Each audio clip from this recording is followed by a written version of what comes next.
గారికి, పాస్టర్ గారికి మీ అందరికి నా వందనాలు. నా సాక్ష్యం ఏంటంటే లాస్ట్ లాస్ట్ జూన్ జూన్ 28కి నా ఆఫీస్లో రెసిగ్నేషన్ చేశాను. ఇప్పటికీ స్టిల్ నేను జాబ్ సర్చింగ్లో ఉన్నాను. 2 మంత్స్ నేను ఎంతమందికి కాల్ చేశాను, ఎన్ని మెయిల్స్ పంపించాను అనేది నాకు మాత్రమే తెలుసు. ఎక్కడి నుంచి ఏ రెస్పాన్స్ లేదు. వస్తే 15 డేస్ ఒకటి వస్తుంది, లేదా మంత్ ఎండ్కి ఒకసారి ఒక కాల్ వస్తుంది. అలా 2 మంత్స్లో 4 కాల్స్ వచ్చాయి. ఆ 4 కాల్స్లో కూడా నన్ను ఏం సెలెక్ట్ చేయలేదు, అన్ని సరిగ్గా పర్ఫార్మెన్స్ ఇవ్వలేదని చెప్పేసి నాకు అనిపించింది.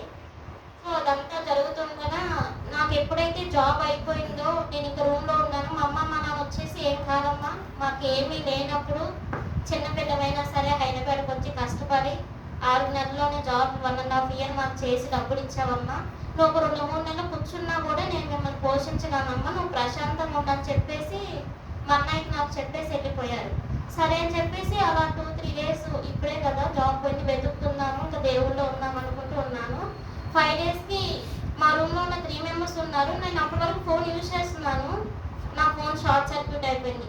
నియర్లీ నేను 10 to 15 డేస్ ఫోన్ లేకుండానే ఆ రూమ్లో ఉన్నాను. దాని ద్వారా నా ఫ్రెండ్కి వేరే వాళ్ళకి ఎస్బీఐ కార్డు ఇప్పించాను మా ఇంట్లో తెలియకుండా. అది మా అన్నయ్య తెలిసిపోయింది. మా అన్నయ్య అంటే ఇప్పటి వరకు నాకు ఏం చెప్పకుండా, నువ్వు అంటే ఏ విషయం నేను మా అన్నయ్య దగ్గర దాచిపెట్టను, ఎందుకు ఇలా చేసావు, నువ్వు చాలా తెలియగలదని అనుకున్నాను అని చెప్తే, నేను సారీ అన్నయ్య, ఏదో ఫ్రెండ్ డబ్బుల విషయం అడిగితే తెలియకిచ్చాను, ఇంకోసారి నీ మాట తప్ప ఏమి చేయనని చెప్పేసి మా అన్నయ్యతో మాట్లాడుకున్నాను. మా అన్నయ్య పెద్ద మనసు చేసుకొని మా ఇంట్లో వాళ్ళకు చెప్పకుండా, సరేనమ్మా తెలియజేసిన దాని గురించి పట్టించుకోవద్దు, నువ్వు ఎప్పటి నుంచి అయితే ఈ బాధని 1 ఇయర్ నుంచి అనుభవిస్తున్నావో దేవుడు ఒకేసారి ఆ బాధను తీర్చేశారన్నారు. దాని ద్వారా నేను చాలా అంటే తెలీదు, సరిగా ఫుడ్ తినేదాన్ని కాదు, సరిగా నిద్రపోయేదాన్ని కాదు. ఇంకెలా అంటే ఒక్కోసారి నాకు 3, 4, 5 అవుతున్నా సరే నాకు నిద్ర రావట్లేదు. ప్రభు ఎందుకు ప్రభు నాకు ఇలా నిద్ర రావట్లేదు, ఎందుకు ఇలా అవుతుందని చెప్పేసి చాలా బాధపడ్డాను.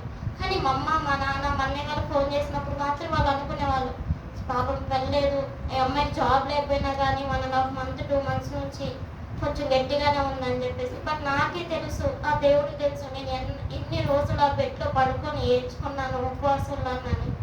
సరే ఇంకా అలా జరుగుతున్న కొన్ని రోజులకి మా డాడీ ఇలా ఉంటే కాదమ్మా, వచ్చి 4 months అవుతుంది ఇంటికి, ఫస్ట్ నువ్వు ఇంటికి రా అని చెప్పేసి నైటే చెప్తే మార్నింగ్ మా అన్నయ్య ట్రైన్ ఎక్కించి పంపించేశారు. నేను ఇంటికి వెళ్ళి మొత్తం అసలు ఇక్కడ జరిగిన సిచ్యువేషన్ అన్నీ వదిలేసి మా ఇంట్లో హ్యాపీగా ప్రశాంతంగా తిరిగి ఉన్నాను. వచ్చిన తర్వాత మా అన్నయ్య డైలీ ఆఫీస్కి వెళ్ళేటప్పుడు ఎర్లీ మార్నింగ్ ఖచ్చితంగా మార్నింగ్ నన్ను కలవకుండా అసలు ఆఫీస్కి వెళ్ళరు.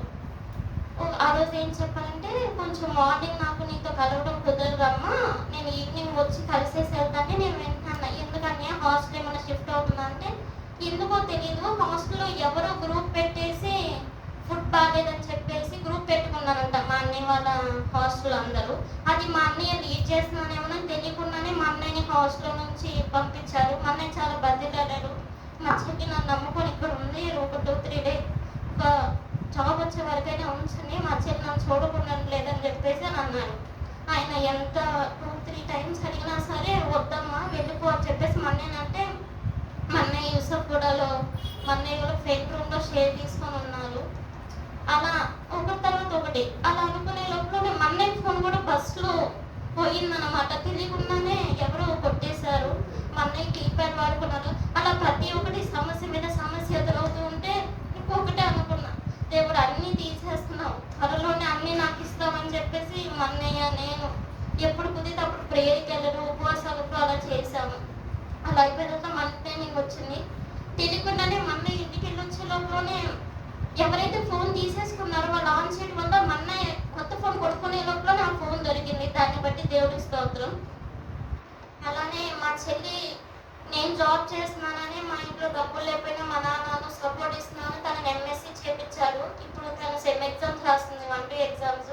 నేను ఒక 2 months నుంచి ఇంటికి డబ్బులు పంపించకపోయినా మా నాన్న చూసుకొని మా చెల్లికి డబ్బులు కడుతున్నారు. ఇంకా వాళ్ళకి నమ్మకం ఉంది, ఇప్పుడు కాకపోయినా రేపటికైనా నా కూతురు జాబ్ చేస్తుందని. ఇంకా ఇంటికి వెళ్ళి వచ్చిన తర్వాత ఒకటే నమ్మాను, దేవా ఇంకా నేను ఏడవలేను, ఉండలేను, నా వల్ల కాబట్టి ఇంకా మొత్తం నీ చిత్తం ప్రభా, ఏ సమస్య వచ్చినా నీకు వదిలేసి నేను బ్రతుకుతానని చెప్పేసి వదిలేస్తాను. లాస్ట్ వీక్ నుంచి 1 weekలోనే నాకు ఇంటర్వ్యూ 5 calls వచ్చాయి. ఒకటి చాట్ ప్రాసెస్ వచ్చింది, దాన్ని వదిలేశాను. ఒకటి ఇంటర్వ్యూ ఇస్తే వాళ్ళు నా ఇంప్రెషన్ బాగుందని చెప్పారు కానీ నాది రియాక్ట్ చేయొచ్చు, వాళ్ళకి యూజేఎస్ కావాలి అన్నారు. ఈ కేసు ఉంటే మమ్మల్ని తీసుకుంటా అని చెప్పారు. ఆ నెక్స్ట్ థింగ్ మొన్న ఫ్రైడే ఆదిత్య ట్రేడ్ సెంటర్లో యాంగులర్ది ఓపెనింగ్స్ పడితే 3 మెంబర్స్ వచ్చారు. ఫ్రెషర్స్ అని వాళ్ళిద్దరిని 2-3 మినిట్స్ కూడా ఇంటర్వ్యూ చేయలేదు. నన్ను ఒక 30-35 మినిట్స్ చేసి నన్ను సెలెక్ట్ చేశారు. నెక్స్ట్ కోడింగ్ రాయమని చెప్పారు. నేను చెప్పాను నాకు రియాక్ట్ మీద అయితే కోడింగ్ వచ్చు, యాంగులర్ బేసిక్స్ తెలుసు, బట్ ఇన్ కేస్ నాకు తీసుకుంటే మాత్రం నేను ప్రూవ్ చేసుకోగలను అని చెప్పేసి మాట్లాడొస్తే మేము మండే కన్ఫర్మేషన్ ఇస్తా అన్నారు. అలా ఇంటర్వ్యూకి వెళ్ళేటప్పుడే బైబుల్ తీసుకుని ప్రే చేసుకుంటే బంజారా హిల్స్లో ఇంటర్వ్యూ ఉందని చెప్పేసి నాకు మండే రమ్మని చెప్పేసి కాల్ వచ్చింది. అదే రోజు మళ్ళీ 10th కల్లా ఒక అసైన్మెంట్ రాయమని ఇంకో కాల్ వచ్చింది. ఇలా ఒక్కో దాని మీద ఒక కాల్స్ వచ్చినప్పుడు నేను అనుకున్నాను, దేవా అన్నీ ఒకేసారి తీసేసావు, ఒకేసారి ఇస్తామని ఎంతో నమ్మకంగా ఉన్నాను. అలాగే ఈ సన్నిధి నుంచి కూడా దేవుడు నన్ను వేరు చేయాలని ఇంత దగ్గరలోనే నాకు ఏదైనా అవకాశం ఇస్తానని నమ్ముచున్నాను. అలాగే మా వదిన గారికి జ్వరం వచ్చింది, దాని నుంచి ప్రే రిక్వెస్ట్లో పెట్టాను. మా వదినకి ఫీవర్ తగ్గిపోయింది. బ్లడ్ టెస్ట్ చేస్తే అదే వైరల్ ఫీవర్ అని చెప్పారు. 2-3 డేస్ మెడిసిన్ వాచ్ చేసి నెక్స్ట్ మళ్ళీ చెకప్ చేస్తే మా వదినకి తగ్గిపోయింది. మా అన్నయ్య కూడా ఫీవర్ వచ్చిందని వెళ్ళాడు, తనకు కూడా తగ్గిపోయింది. మా మమ్మీకి ఈరోజు కొంచెం బాగాలేదని చెప్పారు. నేను చెప్పాను అమ్మతో, అమ్మ నేను చర్చికి వెళ్ళొస్తాను, వెళ్ళొచ్చిన వెంటనే నువ్వు స్వస్థపరుస్తావు కూడా, నువ్వు ప్రశాంతంగా అన్న తిరిగావు, నమ్మకంతో ఉందని చెప్పేసి వచ్చాను, దేవుడి మీద నమ్మకంతో. అలాగే మా అమ్మమ్మ గారికి కన్ను ఆపరేషన్ చేశారు. దాని నుంచి ప్రే రిక్వెస్ట్ పెట్టాను, మీరంతా ప్రే చేశారు, దాన్ని బట్టి మీ అందరికి వందనాలు. ఇలా నా జీవితంలో ఎన్నో సమస్యలు శోధనలు వెళ్తూ ఉండగా ఆయన మాత్రం దూరంగా ఉండబోదని, ఆయన కోసం నేను జీవించాలని నేను వడిగట్టుకొని ఉన్నాను. ఎప్పుడైతే నేను ఆయనలో ఉన్నాననుకున్నానో నాకు ఈ సమస్యలన్నీ స్టార్ట్ అయినాయి. అయినా పర్లేదు, ఎంతో గొప్ప గొప్ప వాళ్ళకే సమస్యలు వచ్చాను, నేను ఇవన్నీ తట్టుకోలేను అని చెప్పేసి దేవుని మీద విశ్వాసంగా ఉన్నాను. ఇక ముందు వెళ్ళే కాలంలో కూడా ఏమైనా సమస్యలు శోధనలు ఇబ్బందులు ఉన్న అన్నిటికీ దేవుడు తోడుండాలని ఈ అవకాశం ఇచ్చిన అయ్యగారికి అమ్మగారికి వందనాలు తెలియజేసుకోండి. ఈ సన్నిధిని దేవుడు సాక్ష్యంగా నిలబెట్టుకున్నాక